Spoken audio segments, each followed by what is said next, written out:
저희 교회에도 몇 번 다녀가셨던 우간다의 존 물린디 목사님 간증을 여러분 들어보셨을 거예요. 물린디 목사님께서 주님의 부르심을 받고 우간다에서 사역을 시작하셨습니다. 많은 변화들이 있었어요. 좋은 통로로 사용되고 있었습니다.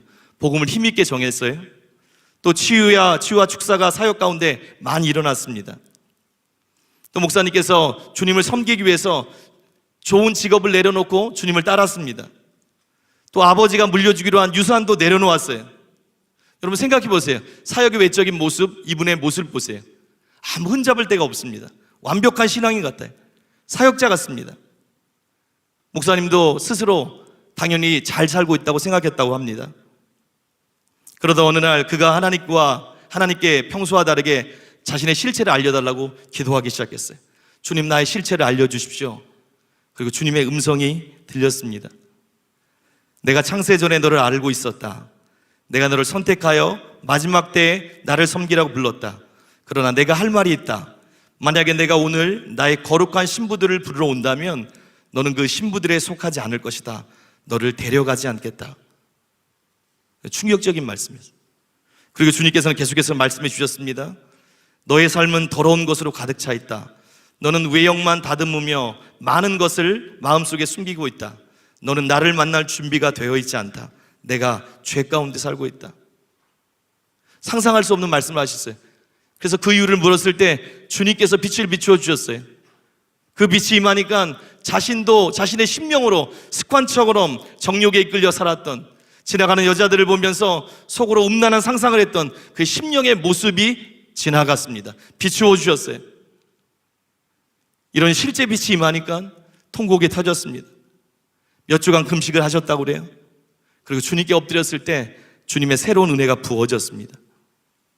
그 심령의 자유함이 맺어요. 그리고 그 모든 삶이 새로워지고 이전과 다른 주님과의 동행이 시작되었던 것입니다. 이처럼 주님께서 비추는 빛이 심령에 임하면 우리의 진실, 실상이 보이기 시작합니다. 여러분, 왜 어떤 사람들은 말씀을 들으면서 애통해야 합니까? 눈물을 흘립니까? 기도하면서 탄식하며 부르짖습니까? 그것을 보면서 어떤 사람은 그렇게 생각이 들어요. 어떻게 저러지? 송선주 전도사님, 곽소영 목사님, 어떻게 저러지? 어떻게 저렇게 맨날 울 수가 있지? 반대로 어떤 사람들은 똑같은 말씀을 듣고 있습니다. 똑같은 장소에 있습니다. 그런데 냉숭냉숭 하는 거예요. 아무렇지도 않습니다. 똑같은 교회에 다니고 똑같은 장소에 나와 있는데도 다른 거예요. 한 사람에게는 그 시간에 그 심령에 주님의 빛이 임한 것입니다. 또 다른 사람은 동일한 시간에 영적인 빛이 임하지 않았어요. 이처럼 주님의 빛이 실제로 우리 가운데 임하면 이사야가 고백했던 것처럼 화로다 내가 망하게 되었도다. 탄식이 올라오는 거예요. 자기의 실상을 보기 시작하는 거예요. 회개가 터지는 거예요. 그냥 입술의 자백이 아니라 마음을 찢고 주님께 돌이키는 진정한 회개가 터지는 것입니다. 여러분, 주님의 빛이 임하면 우리의 진실과 실상이 드러납니다. 그리고 세 번째로 한번 따라해 보실래요? 이 영적인 빛이 임하면 우리가 변화됩니다. 내가 변화됩니다. 여러분, 진짜 변화가 어떻게 일어날까요? 다른 것이 아닙니다. 주님의 빛, 영적인 빛이 비추는 거예요. 사도행전에 보니까 스데반 집사님을 잡아 죽일 때, 가편 투표를 할 때 사람들의 옷을 맞고 자신이 책임진다고 당당하게 행했던 사람이 있습니다. 사울이에요, 사울. 가말리엘 문화에서 최고의 교육을 받았어요. 날 때부터 시민권이 달랐어요. 로마 시민권이 있어요. 금수저에 배경이 달라요. 머리가 비상했습니다. 거기에 당당함과 용기까지 있었어요. 누가 이 사울을 바꿀 수 있습니까? 누가 이 사울을 말로 설득할 수 있을까요? 설득 안 됐을 거예요. 도리어 꼼짝도 안 했을 거예요. 그런데 사도행전 9장에 보니까 사울이 다메섹으로 갈 때 하늘에서 빛이 비추었습니다. 그러자 그 즉시 말에서 떨어져 거꾸로 졌어요. 물리적인 빛만 비친 게 아니에요. 그 속에서 주님의 음성, 심령의 빛이 비쳤습니다. 육신의 눈은 멀었어요. 영적인 눈이 열리기 시작했어요. 빛 가운데 실상을 보기 시작했어요. 주님이 누구신지 발견하기 시작했어요. 저분은 나사렛 이단의 괴수가 아니고 하나님의 아들이셨구나, 하나님이 보낸 자가 맞았구나, 주님의 실상이 보여지기 시작했어요. 그리고 그 속에서 자신의 실상을 보았습니다. 그동안 하나님을 위한다고 예수 믿는 자들을 잡으러 다녔던 그것이 도리어 하나님의 원수가 되고 하나님을 대적했던 일이라는 것, 자기가 그런 자였다는 걸, 죄인 중에 괴수였다는 것을 빛 가운데 보기 시작했어요. 여러분, 이처럼 빛이 임하면 자신의 실상이 보이기 시작합니다. 그리고 그 실상이 보여야 진정한 변화가 일어나는 거예요. 진리의 빛이 임하면 우리 속에서 어둠이 사라집니다. 그리고 우리도 모르게 우리 속에 붙어 있었던, 그래서 우리를 속이고 우리를 착각하게 만들고 자고하게 만들었던 그 기만과 속임수가 드러나는 거예요. 또 마태복음 7장 3절 5절에서 주님이 말씀하신 한 사람이 나옵니다. 이 사람은 어떻게 생각합니까? 자기 속에 들보가 있는 거예요. 큰 들보가 있어요. 심각한 문제가 있어요. 그런데도 빛이 임하지 않으니까 옆에 있는 사람의 티가 보이는 거예요. 그것 때문에 괴로워하는 거예요. 어떻게 저걸 못 보지? 저걸 해결해 줬으면 좋겠구나. 그게 자기의 고통이었어요. 그때 주님 말씀하십니다. 어찌하여 형제의 눈 속에 있는 티를 보고 내 눈 속에 있는 들보는 깨닫지 못하느냐. 보라, 내 눈 속에 들보가 있는데 어찌하여 형제에게 말하기를 나는 내 눈 속에 있는 티를 빼라 하라 빼게 하라 하겠느냐. 외식하는 자여, 먼저 내 눈 속에 있는 들보를 빼어라. 그 후에야 밝히 보고 형제의 눈 속에서 티를 빼리라. 심각한 사람이에요. 그런데 이러한 사람도 빛이 임하면 어떻게 됩니까? 자기 속에 비교할 수 없는 큰 문제가 있다는 것을 깨닫기 시작해요. 교만과 이기심들이 있다는 걸 깨닫습니다. 그리고 그것을 직시하고 회개하고 변화될 수 있는 것입니다. 여러분, 이처럼 주님의 빛, 영적인 빛이 임할 때 사람들은 자신의 실상을 봅니다. 거꾸러집니다. 그리고 변화됩니다. 이 빛이 우리를 변화시킵니다. 이번 집회 때도 그런 일이 있었어요. 김옥경 목사님께서 오셔서 주신 말씀은 부흥에 대한 말씀이 아니었습니다. 여러분 들어보셨잖아요. 시편 23편이에요. 여호와는 나의 목자시니 내가 여호와의 집에 영원히 거하리로다. 이 말씀을 가지고 말씀을 나눠주셨어요. 이 말씀을 듣고 있는데, 이 말씀을 듣고 기도하고 있는데 주님의 빛이 임하는 거예요. 알고 있었던 내용인데 여호와만이 나의 목자시고 주님만이 나의 진짜 목자시고 나는 그 주님의 은혜 없이는, 그 주님의 인도 없이는 살 수도 먹을 수도 쉴 수도 원수의 공격에서 빠져나올 수도 없는 그런 나약한 양이라는, 그것이 빛으로 임하는 거예요. 이 기본적인 관계로 돌아가는 게 중요하다는 걸 보는 거예요. 그러니까 기도하면서 평소 때 알고 있는 내용 같지만 주님을 찾는 거예요. 주님, 나는 양입니다. 부르짖을 수밖에 없는 거예요. 또 양이 목자의 음성을 듣고 따를 때 살 수 있는 것처럼 주님이 이렇게 말씀하시는 것 같았어요. 너는 너를 잘 모른다. 너는 너의 상태를 잘 모를 때가 있다. 내가 얘기해 주어야 된다. 너는 내가 나갈 길을 잘 모른다. 내가 이끌어야 된다. 기본으로 돌아가야 된다. 부흥 이전에 내가 누군지, 네가 누군지 그 관계로 돌아가야 된다. 이것이 빛으로 임했습니다. 저의 심령에 이것이 지식이 아니라 빛으로 임하니까 애통이 터졌어요. 저의 모습을 보기 시작했어요. 주님을 필사적으로 붙잡지 못했던 저의 모습이 드러났어요. 성도들의 모습이 보였어요. 그리고 회개가 터졌습니다. 이것이 저에게는 부흥의 불이었어요.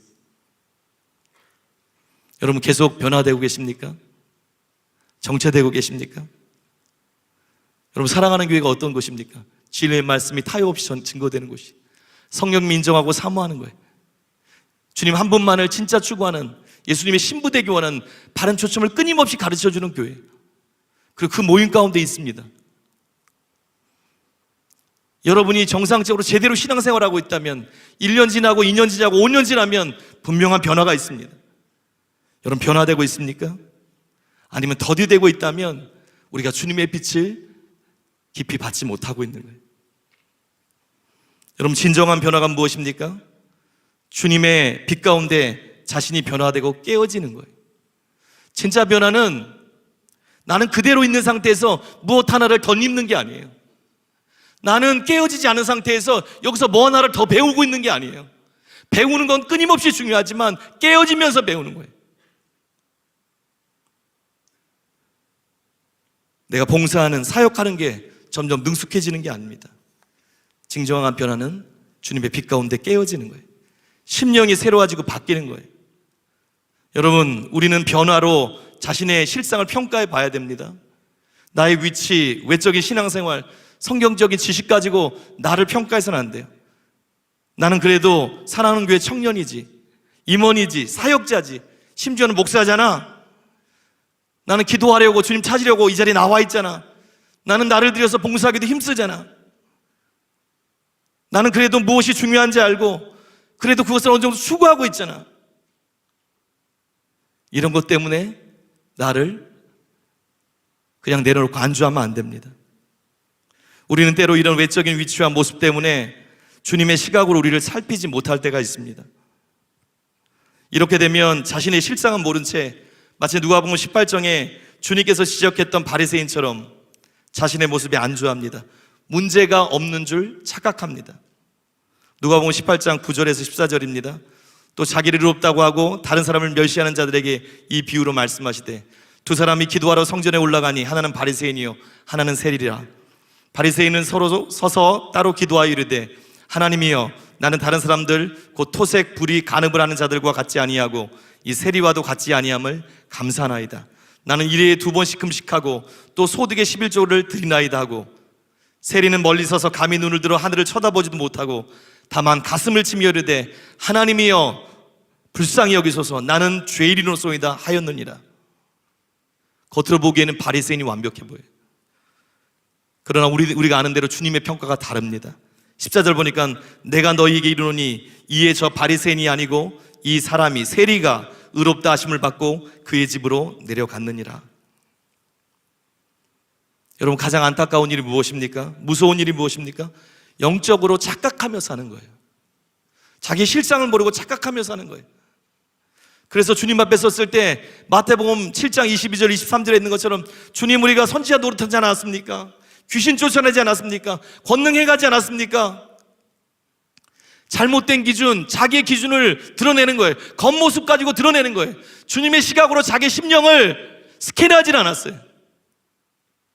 마태복음 25장에 왼편에 있는 자처럼 주님, 내가 언제 주님 목마를 때 마시게 하지 않았고 나그나 되었을 때, 병들었을 때, 옥에 갇혔을 때 공양하지 않았습니까? 외적으로는 다 했습니다. 봉사할 때 다 했습니다. 수련회 때도 꼬박꼬박 참석했습니다. 작은 자에게 한 자, 심령으로 주님 앞에 산 게 아니에요. 본질적인 변화를 통해서 주님의 심령 때문에 그 일을 하지 않았어요. 하는 것이 아닙니다. 주님의 빛을 받지 못하면 자신의 실상을 모릅니다. 자기의 기준을 가지고 살아가요. 착각하며 살다가 그렇게 인생을 마칠 수 있습니다. 주님이 이 시간 우리에게 말씀하십니다. 왜 이 일이 너희에게는 일어나지 않는다고 생각하느냐? 물론 정도의 차이가 있어요. 우린 바리새인은 아닐 거예요, 대부분. 그러나 주님이 우리에게 말씀하세요. 왜 이 일이 너희 삶에는 일어나지 않는다고 생각하느냐? 마태복음 7장에 있는 그들의 일들이, 마태복음 25장에 있는 그들의 일들이 왜 너희 삶에는 절대로 일어날 수 없는 그런 일같이 생각하느냐? 우리는 우리의 삶을 진정한 변화로 평가해야 됩니다. 그리고 그러기 위해서는 주님의 빛이 임하는 삶을 살아야 돼요. 이것이 너무 중요합니다. 사단이 필사적으로 방해해요. 구원받지 못하도록 필사적으로 방해해요. 죄 짓게 하려고, 하나님과 맡긴다 믿게 하려고 필사적으로 방해해요. 그리고 그것이 안 되면 계속해서 다른 방법은 뭐냐면 눈을 가려버리는 거예요. 심령의 빛이 비추는 것을 필사적으로 방해해요. 주님의 빛이 임해야 됩니다. 그래야지 내 실상을 봅니다. 주님을 알게 됩니다. 세상의 헛됨을 봅니다. 그리고 깨어지고 변화될 수 있습니다. 한 가지만 더 말씀드리면, 주님께서 비춰주는 빛은 우리의 심령을 깨어나게 하고 소성케 합니다. 여러분, 어떻게 깨어 있을 수 있습니까? 기도하는 거예요. 깨어서 깨어 의를 행하는 거예요. 그리고 진짜 깨어 있기 위해서는 이 가운데 심령에 계속해서 주님의 빛이 비추어지는 신앙생활을 해야 됩니다. 바울은 데살로니가전서 5장 5에서 6절에서 이렇게 말씀하고 있어요. 너희는 다 빛의 아들이요 낮의 아들이라. 우리가 밤이나 어둠에 속하지 아니하나니 그러므로 우리는 다른 이들과 같이 자지 말고 오직 깨어 정신을 차릴지라. 여기서 나빠하면 영적인 것일 거예요. 여기서 우리에게 힌트를 줍니다. 어떻게 깨어있을 수 있어요? 빛 가운데 걸어가야 되는 거예요. 참빛 대신 주님과 동행해야 되는 거예요. 그리고 그 속에서 주님의 빛을 계속 비춤받는 거예요. 여러분, 어떤 사람이 진짜 깨어 있을까요? 말씀 가운데, 기도 가운데, 삶 가운데 주님의 빛이 그 심령에 임하는 거예요. 주님의 실상을 보는 거예요. 자기 실제를 실제 보는 거예요. 그럼 깨어 있을 수 있습니다. 반대로 다 있는 것 같아도 이것이 없으면 영적으로 잠들기 시작합니다. 그리고 이것이 돌파의 비결이에요. 이사야 60장에 있는 것처럼 돌파와 주님이 새 일을 행하시는, 또 부흥케 하시는 비결입니다. 일어나라, 빛을 발하라. 이는 내 빛이 이르렀고 여호와의 영광이 내 위에 임하였습니다. 여러분, 이 수련회에서 우리가 구해야 될 가장 중요한 것 중에 하나가 무엇입니까? 모든 시간에 우리가 사모해야 될 그것이 무엇입니까? 주님의 빛이 임하는 거예요. 빛이 임하는 신앙생활을 하는 거예요. 주님께 고백해야 돼요. 주님, 나에게 가장 필요한 분은 주님이십니다. 그리고 주님의 빛이 임하는 것입니다.